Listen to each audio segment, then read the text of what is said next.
মান্না সাহেবের একটা ছবির কথা বলি, মান্না সাহেবের মুসা ভাই। আপনি মুসা ভাই দেখলেই বুঝতে পারবেন যে মাইরে যে মানুষ সোজা হয় সেটা আমি।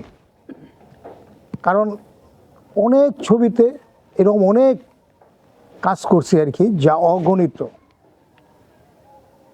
আপনি যেহেতু ওই মান্না ভাইয়ের কথাই বললেন, মান্না ভাইয়ের সাথে অনেক সিনেমা করেছেন, জি, তার সাথে যদি কিছু মধুর স্মৃতির কথা শেয়ার করতেন। মান্না ভাইয়ের মধ্যে শুধু কি, মান্না ভাই বাংলাদেশের মধ্যে জসিম সাহেব ছিল অ্যাকশন দৃশ্যে আর সিনেমা নিয়ে ভাবতো।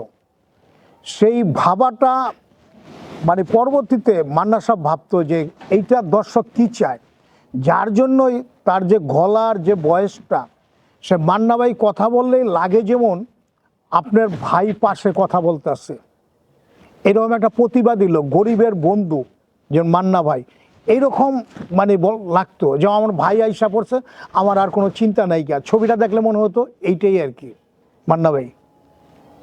মান্না ভাইয়ের ভক্ত এখনো আমরা দেখতে পাই, যে বিভিন্ন দোকানে চাষটালে দেখলে গেলেই যে মান্না ভাইয়ের সিনেমাগুলো চলে। আপনার টাঙ্গাইল যদি আমি যাই, তাই মান্না ভাই, আমি তখন স্টেজ প্রোগ্রাম করি, আমি প্রথমে উঠে যদি টাঙ্গাইলে যদি কোনো প্রোগ্রাম হয়, প্রথমে আমি মান্না ভাইয়ের কথা বলি, তারপরে মান্না ভাইয়ের যেরকম সালাম করতাম সে টাঙ্গাইলের মানুষরাও আমি সালাম করি। কারণ মান্না ভাই বাংলা সিনেমার জগতে যে একটা অবদান রাখছে, সেটা আমি মনে হয় 100 বছরও মান্না সাহেবের নামটা মুছে যাবে না, এটা আমার ধারণা আর কি। হয়তো আমাদের কাউ চিনবে না, কিন্তু মান্না সাহেবের বলার মতন নাই, সে মান্না সাহেব যা কইরা গেছে। তো অনেকেই তো মনে করে যে মান্না সাহেব চলে গেছে, যেহেতু আবার দ্বিতীয় মান্না আসবে কিনা। না না না না, পৃথিবীতে কেউ চলে গেলে দ্বিতীয়টা হয় না, ওর থেকে ভালো হবে বা ওর থেকে খারাপ হবে, কেউ কারো মতন হয় না। আসলে মান্না ভাই ব্যক্তি হিসেবে কেমন ছিল? ভালো, কাজ পাগল ভালো। মনে করেন বাংলাদেশে যে সুপারস্টার থাকে যে মান্না সাহেবের, তখন একটা লোক সালাম দিত, ওয়ালাইকুম সালাম দিত, দুইটা লোক দিত, তারপরে যে সমস্ত লোকগুলি কারোর সাথে অনেক ভক্ত, সালাম দিলেই যদি নিত না, কইতো যে মান্না সাহেব খারাপ, কিন্তু আসলে না।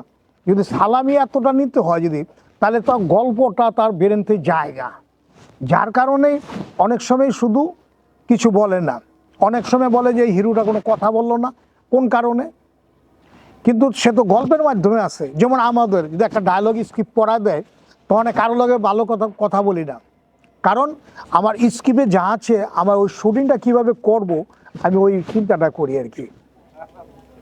আচ্ছা, যেহেতু ওই মান্না ভাই আমাদের মাঝে নাই এখন, আগে আপনারা যখন ছিলেন তখন তো সিনেমা, প্রচুর পরিমাণ সিনেমা চলতো, হ্যাঁ, এখন তো সিনেমা চলছে না।